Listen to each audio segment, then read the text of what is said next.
Hi Bible భాషానికి స్వాగతం.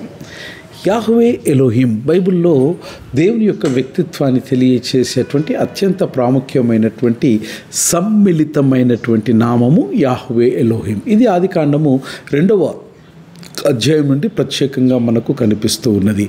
ఈ రెండు పదాల యొక్క వేర్వేరు లక్షణాలను లేదా స్వభావాలను దేవుని గూర్చినటువంటి విషయాన్ని మనకు తెలియచేస్తాయి.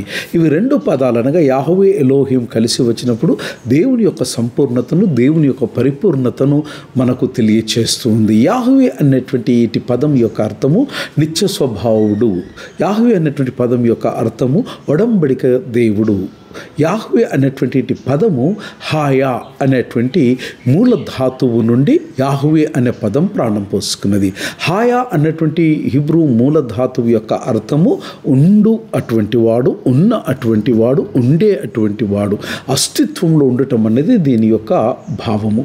దేవుడు మోషేతో ప్రత్యక్షమై ప్రథమసారిగా మాట్లాడినప్పుడు తన్ను తాను ప్రత్యక్షపరుచుకున్నప్పుడు ఎహియే ఎషర్ ఎహియే అని సంబోధించినాడు. అనగా నేను ఉన్నవాడను, ఉండువాడను అని దాని యొక్క భావము. నిర్గమకాండము 3వ అధ్యాయం 14వ వచనం. అక్కడ నేను ఉండువాడను అన్న పదము హిబ్రూలో వాడినప్పుడు హాయా అనేటువంటి మూల పదం వాడబడిందని గమనార్హం.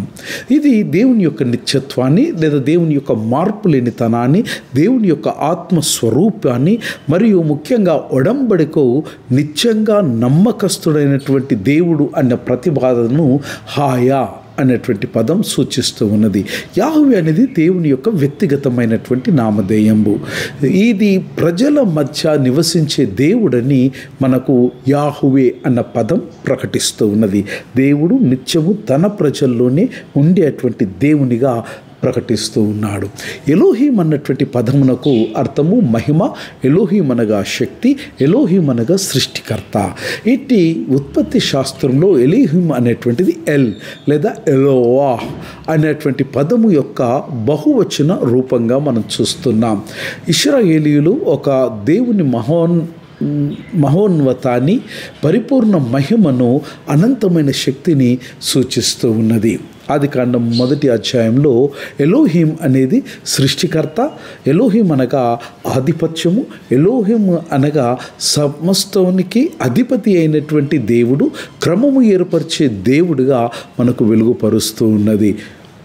యాహ్వే ఎలోహిం అనగా ఒడంబడిక దేవుడు, సృష్టికర్త అయినటువంటి దేవుడు అని దీని యొక్క భావము. God bless.